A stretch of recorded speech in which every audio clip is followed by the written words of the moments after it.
contiene básicamente 15 gramos de hidrato de carbono. O sea, estamos dando azúcar.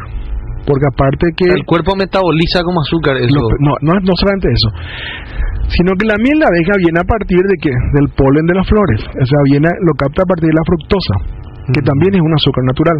Pero ¿qué pasa? La fructosa, para metabolizarse en el organismo, consume mayor cantidad de energía y termina aumentando otro elemento que es el ácido úrico. Entonces, no es que todo lo natural va a ser siempre sano, ¿verdad? Si uno lee la etiqueta de cualquier galletita integral, va a decir endulzado con jarabe de maíz. Sí. El quero, el famoso quero. Sí, cualquiera va a encontrar jarabe de maíz. Jarabe de maíz de alta fructosa. Y claro, y eso consume, eso al organismo le cuesta mucho más metabolizar que consumir con una glucosa hecha de la caña de azúcar. Y eso lleva mayor riesgo para desarrollar lo que se llama el síndrome metabólico, es decir, hipertensión arterial, obesidad, diabetes, problemas de los lípidos y aumento de ácido úrico. Correcto. Acá escribe también Nelson, dice, Nona Elía, justo hoy. Nelson, si vos sos paciente, si padeces esto, te invito a que llames o que nos escribas y el doctor... no hay problema de hacer un consultorio abierto. No vamos a hacer un consultorio abierto, sin problema. 021-213-570 al 3, los números para que la audiencia de la otra campana pueda participar, derivar preguntas. Estamos con el doctor Atilio Castillo, es experto en temas de diabetes, nos va a hablar acerca del congreso, pero siempre es importante hablar acerca de la enfermedad. También los mensajes de WhatsApp y de texto al 0985-448-788. Doctor, los síntomas de la diabetes, ¿cómo sabemos que estamos padeciendo la enfermedad? Bueno, muy buena pregunta. El tema es lo siguiente, nosotros hacemos hoy día el diagnóstico de diabetes, ¿verdad? Cuando la glucemia en ayunas es igual o mayor a 126. Pero ¿qué pasa? Cuando la glucosa está por encima de 100 y por debajo de 180, habitualmente no produce casi ningún síntoma. Entonces, cuando aparecen los síntomas de la diabetes, es prácticamente llegamos un poco tarde, llegamos atrasados en el diagnóstico. Porque cuando la glucosa está por encima de 180 o cuando está por encima de 200 es cuando recién aparecen los síntomas. ¿Y cuáles son los síntomas? Habitualmente el paciente comienza a levantarse a orinar a la noche. Antes orinaba normalmente una vez, ahora orina 2, 3, 4 veces de noche. Comienza a tener mucha sed, comienza a tomar más líquido de lo habitual. A veces te dice el paciente, sí doctor, pues yo tomo mucho líquido, pero porque orino mucho. Claro, orina mucho porque tiene pérdida de glucosa por la vía urinaria, eso produce un mecanismo de sed, comienza a tomar mucha agua, como pierde muchas calorías por la vía urinaria, también tiene apetencia a consumir cosas dulces y allá se va a tomar alguna bebida azucarada, alguna bebida con cola preferentemente, ¿verdad? No vamos a decir la marca. No vamos a decir la marca, ¿verdad? Con cola habitualmente, y tiene más hambre porque claro, él sigue orinando más, sigue perdiendo calorías por la vía urinaria, tiene más hambre, comienza a comer más y le llama la atención que cuando eso persiste en el tiempo, el paciente que era gordito comienza a bajar de peso. Esos son los 4 síntomas habitualmente de un paciente diabético tipo 2, que es la diabetes del adulto, de la manera que suele debutar. Y las otras veces solemos hallar, son hallazgos casuales, un control anual de salud, un control preoperatorio, ¿verdad? Y en el varón suele ocurrir lo siguiente, suelen consultar primero con el urólogo porque le produce una inflamación a nivel de los órganos genitales, una enfermedad llamada balanopostitis, ¿verdad? Prurito en los genitales, ¿verdad? Y hay consulta y el último me da cosita ya, ¿verdad? Y a veces esa es la manera, ¿verdad? Sí, pero es importante saber los síntomas. Eso seríamos lo más frecuente por lo menos. Cada médico es como un abogado con opiniones dispares. A mí me recomendaron edulcorante pero con KGE, dice. Claro, no es que tengamos conceptos dispares. Lo que pasa es que la medicina cambia, ¿verdad? Entonces de repente lo que algunas veces era bueno, hoy lo consideramos malo, ¿verdad? Y justamente no hay estudios todavía con respecto al KGE, que es la stevia, ¿verdad?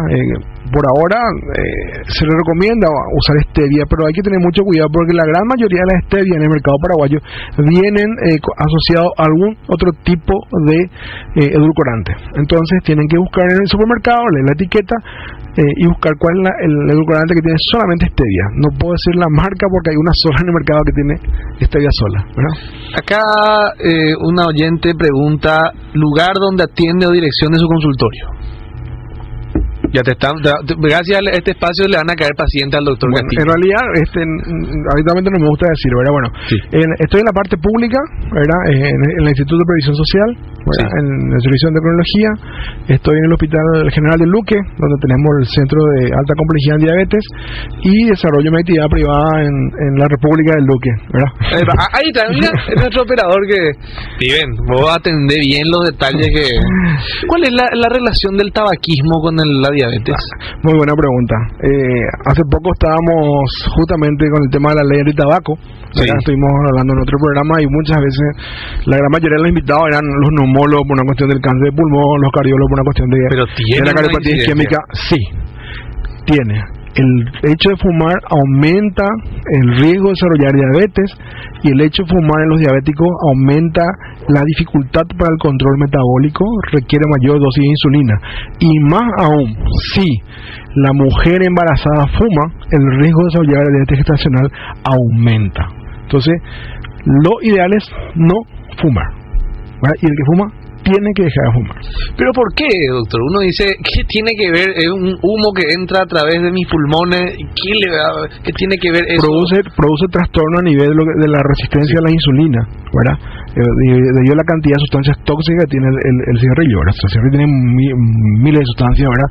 Y produce, digamos, un trastorno a nivel pancreático. Ahí está. Y eso va desarrollando a la larga que aparezca la hiperglicemia, o sea, la diabetes. Correcto. Antes de hablar del tema del Congreso, recomendaciones para las personas que no padecen, pero sin embargo que se quieren cuidar y quieren estar bien. Hace poco yo me hice un control de nivel de azúcar y yo decía, por favor, si estaba rezando, por suerte me salió todo bien, pero me dijo el doctor, toma más agua, por eso estoy acá. Okay.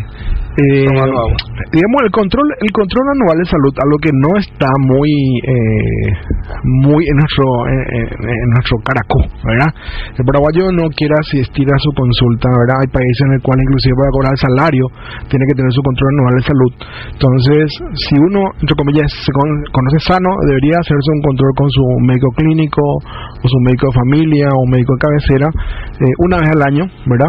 Un control básico, ¿verdad? Digamos, presión arterial, peso, un control, un hemograma de glucosa, y de acuerdo a los niveles y de acuerdo al riesgo que tiene ese paciente se debería aumentar o no. Existe hoy día, digamos, una población en la cual hay que tener mucho más hincapié. ¿Quiénes son esos?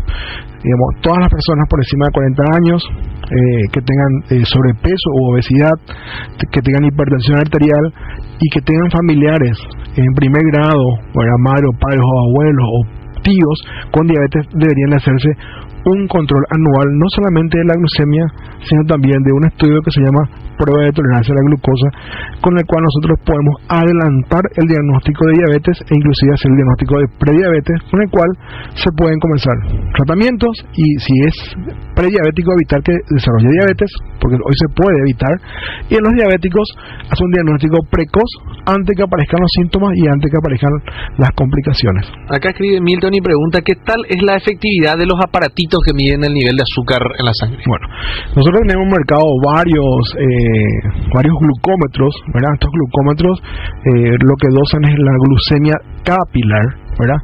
No hacen el dosaje de la glucemia venosa, que es lo que uno hace en el laboratorio, y estos glucómetros realmente sirven para el paciente con diabetes, para que uno pueda tener un control de cómo se maneja la glucemia dentro de la casa, y no es para diagnóstico.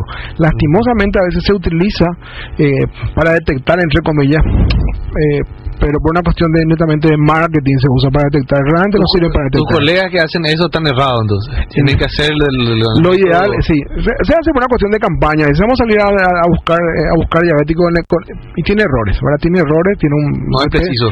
Depende de la marca, tiene entre un 5 a un 20% para arriba o para abajo, ¿verdad? Lo ideal sería una glucemia venosa. Hinchar. Glucemia de la sangre, de la vena, ¿no? Porque lo que otro mide es la glucemia capilar y puede haber diferencias, ¿sí? Ajá. Puede haber diferencias, sí. Es cierto, sirve como campaña de concientización más que como de detección. Muy bien, qué interesante el dato. Bueno, ahora hablemos acerca del congreso que se va a realizar. Ok.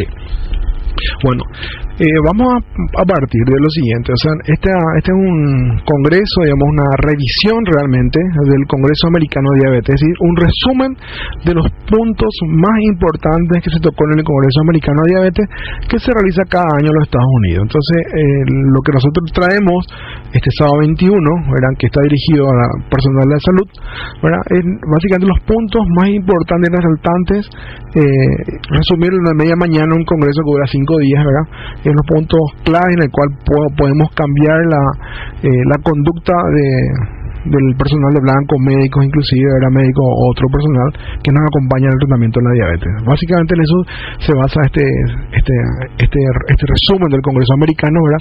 ¿Y por qué el resumen del Congreso Americano? Digamos, porque es el congreso más importante de diabetes a nivel mundial. ¿Cuántos médicos van a estar invitados ahí? ¿Va a haber una disertación ahí? Claro. Esta revisión del Congreso Americano de Diabetes ya es una tradición dentro de la medicina paraguaya, ¿verdad? Sí. Se hace cada año, ¿verdad? El Congreso Americano de Diabetes se hace siempre en junio en los Estados Unidos, y esta revisión se suele hacer entre julio y agosto. Es una invitación abierta a todos los médicos clínicos, generalistas, médicos familia, bioquímicos también, enfermeras, nutricionistas. Está abierto. Lo ideal sería que asistan, ¿verdad? Recién me avisaron que ya había 180 preinscriptos, ¿verdad? Calculamos que se van a llegar a más o menos a 300 personas, es, digamos, los estimados que calculamos que ocurriría, que es el promedio habitual, ¿verdad? Y bueno, suele ser siempre un éxito porque es la revisión, digamos, los puntos más importantes de este congreso. ¿Y qué es lo que puede salir de este congreso? Bueno, básicamente, como novedad, sí, algunas cosas que se traen son nuevos medicamentos por vía oral, ¿verdad?, para la diabetes tipo 2, que es la diabetes del adulto. También un nuevo medicamento por vía oral que se puede utilizar en la diabetes tipo 1, ¿verdad?, que es la diabetes infantil, que habitualmente siempre solamente se trató con insulina, y ahora hay una nueva opción, no para usar sola, sino para asociarla a la insulina. Se van a tocar temas muy importantes con respecto a algunos nuevos puntos en la diabetes gestacional, que es la diabetes del embarazo, que cada vez es más frecuente en nuestro país. Le pasó a una amiga, ¿verdad?, que es cada vez más frecuente en nuestro país. Nació la criatura y le pasó. Y bueno, justamente la diabetes gestacional, al nacer la criatura, el gran porcentaje de ellos se curan, pero quedan en riesgo de desarrollarlo en el futuro. Claro. Se van a traer, digamos, nuevos tipos de insulinas, ¿verdad?, y medicamentos no insulínicos que se usan en la diabetes, y se va a discutir mucho sobre el tema de, bueno, cuál sería la mejor insulina para usar en los pacientes, ¿verdad?, porque la insulina es un fármaco, ¿verdad?, que se usa en la diabetes, pero tiene efectos muy beneficiosos, pero también si baja mucho la glucosa puede producir lo que se llama hipoglucemia, o sea, bajar mucha, y eso produce un efecto colateral importante, motivo por el cual muchos de los pacientes no quieren ponerse insulina o abandonan la insulina. Y se va a discutir también si, digamos, cuál es de las insulinas que tenemos hoy día es mejor, ¿verdad?, porque tenemos que hablar que sí, que hay insulinas mejores. Tenemos una ventaja, hoy día en Paraguay tenemos prácticamente todas las insulinas que hay a nivel mundial. Comparando al resto de América Latina, estamos bien, 2 o 3 pasos adelante de varios otros países, O sea, no todo es negativo con relación al tema de salud. Siempre yo le digo a la gente, o sea, depende como uno mira el vaso, ¿verdad? Sí. Estamos mal, pero cuando uno está mal significa que hay muchas cosas por hacer, ¿verdad? Entonces, desde ese punto de vista siempre hay que mirarlo. O sea, uno puede ser crítico con la salud mirando, digamos, nos falta mucho, pero tenemos muchas cosas por hacer. Este es un país donde no se hizo todavía nada. Hay tantas cosas por hacer, ¿verdad? Sí. Que si uno mira, pero eso es positivo. Yo lo veo como algo positivo. Y ahora nosotros, por ejemplo, en salud pública, en lo que es en diabetes, tenemos una ley maravillosa, que es una ley que realmente uno debería sacarse del sombrero, ¿verdad? Y el esfuerzo de la doctora Felicia Cañete, que durante mucho tiempo fue la directora del Programa Nacional de Diabetes, es una ley donde brinda, la ley dice de que todos los pacientes deben de recibir la mejor atención, ¿verdad? Y eso los pacientes tienen que reclamar también, ¿verdad? Nosotros como personal de salud tenemos que brindar eso, y los pacientes también tienen que saber sus derechos, ¿verdad? Y hoy día el Ministerio de Salud Pública cuenta, digamos, con toda la medicación disponible prácticamente en el mercado paraguayo. Hoy día un solo fármaco no tenemos, que es un medicamento por vía oral en el Ministerio de Salud Pública. Después tenemos toda la insulina dentro del Ministerio. O sea, a veces puede haber faltante por una cuestión de licitación, distribución, pero tenemos toda la medicación y tenemos todas las posibilidades de cambiarla. O sea, en esa parte estamos bien. En IPS debería mejorar mucho. En IPS es donde estamos con una gran falencia. Yo le digo porque estoy en ambos lados. Entonces, pero tenemos que trabajar en conjunto. Eso te iba a preguntar, ya que estás en ambos lados, tanto en lo que es la salud pública, la que depende directamente del Estado, y en la previsional, ¿vos sos partidario de que alguna vez tengamos un sistema de salud unificado como el Uruguay, por ejemplo? Sí, o sea, hace tiempo atrás, antes de las elecciones, había escrito no me acuerdo si fue en una de las redes sociales, ¿verdad? Cada tanto uno. Sí. Y el gran problema que tenemos es que tenemos tantos sistemas de salud, ¿verdad?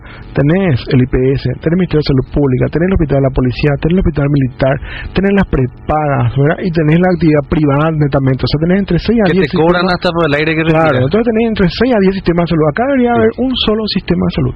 Este es un país chico, no somos demasiados, no se pueden hacer todavía cambios, ¿verdad? Se pueden hacer cambios y yo creo que sí, yo creo que la única opción que tenemos es un sistema de salud pública. Yo le suelo decir a veces a la gente, si el Reino Unido, que es donde se originó el capitalismo, su sistema de salud es socializado, ¿verdad?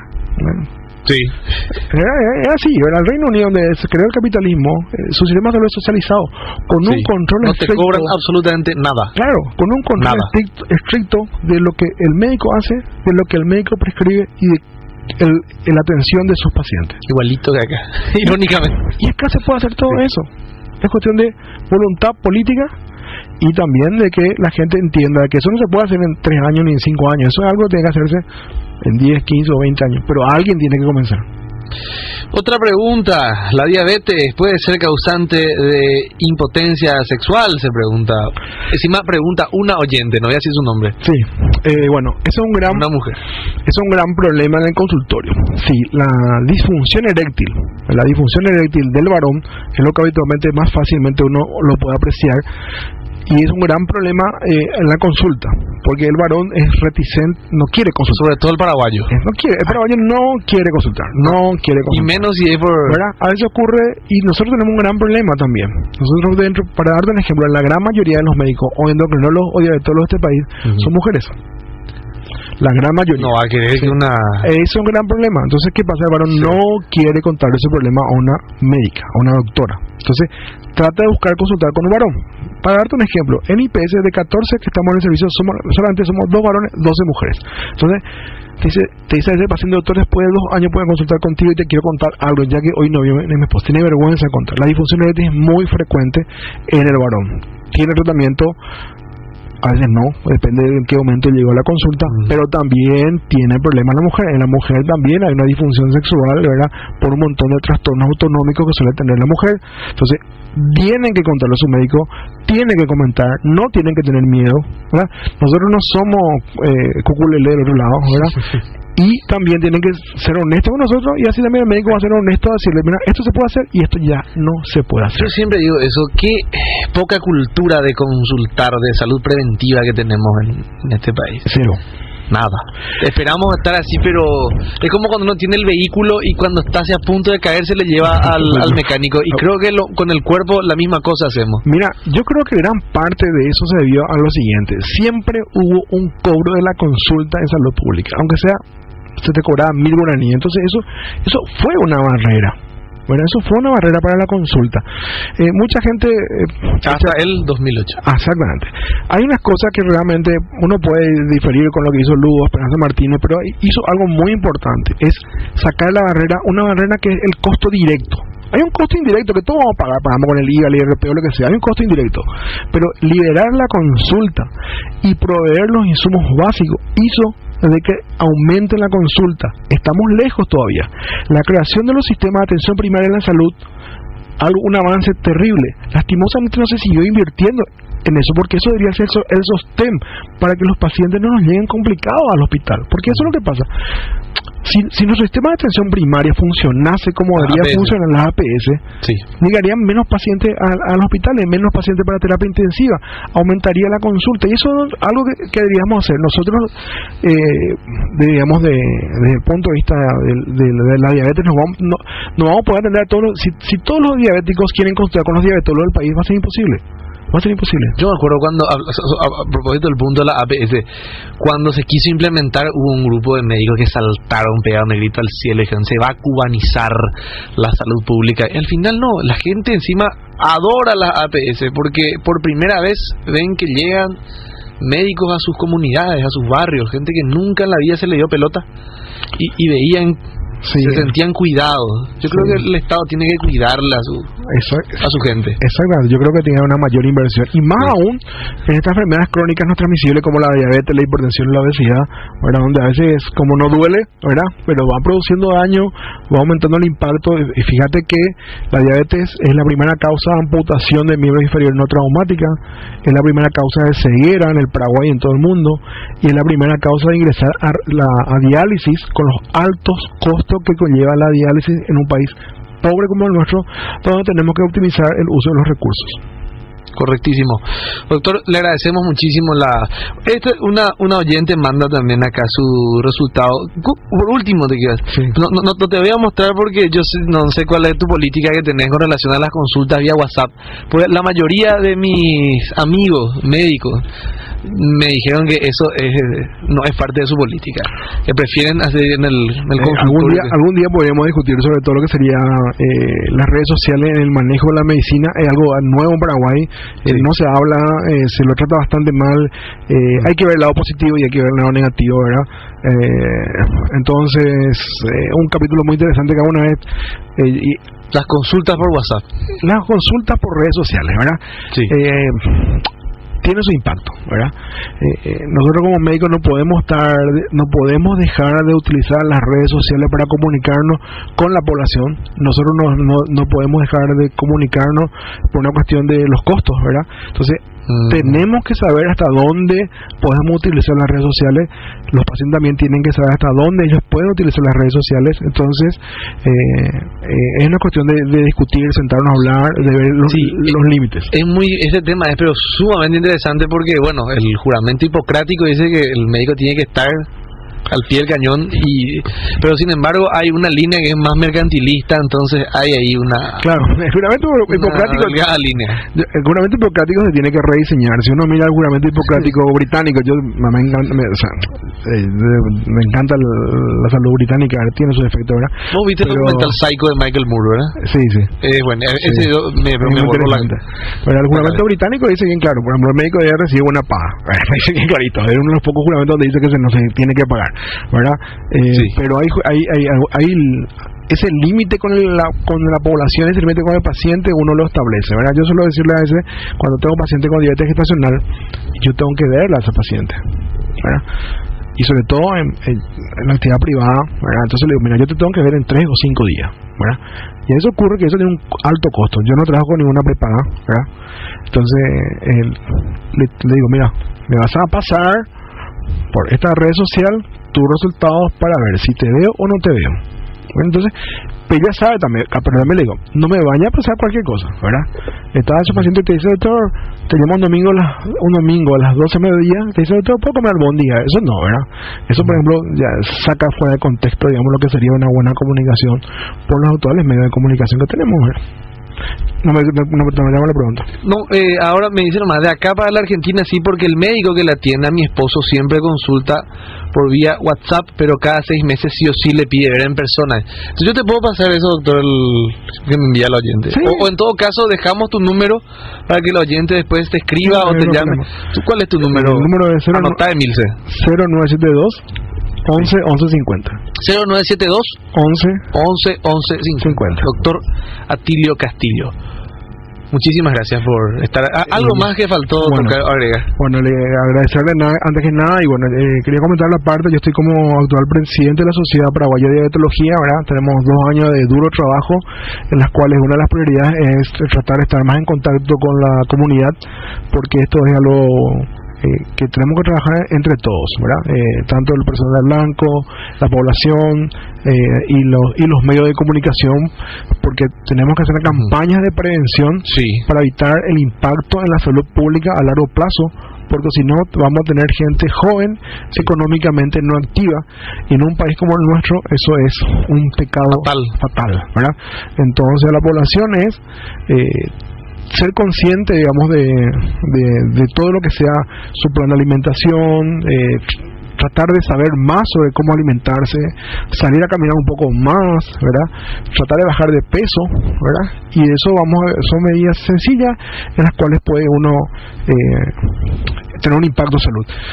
Un ejemplo, hacer 5 sentadillas 2 veces al día, o hacer ejercicios de brazo 2 minutos en la mañana, 2 minutos en la tarde, tiene un impacto en la salud pública importante. Eso puede llegar a... Como decía un personaje de Chespirito, llegaba uno le decía, un ejercicio simple, haga así con la cabeza, esto me va a servir. No, cuando le pregunten si va a comer algo, haga así. Así mismo. Bueno, doctor, muchísimas gracias por gracias el tiempo. a ustedes, estamos a la hora. 15 horas con 33 minutos. Así estaba con nosotros el doctor Atilio Castillo, hablándonos acerca de la diabetes. Pausa y ya volvemos.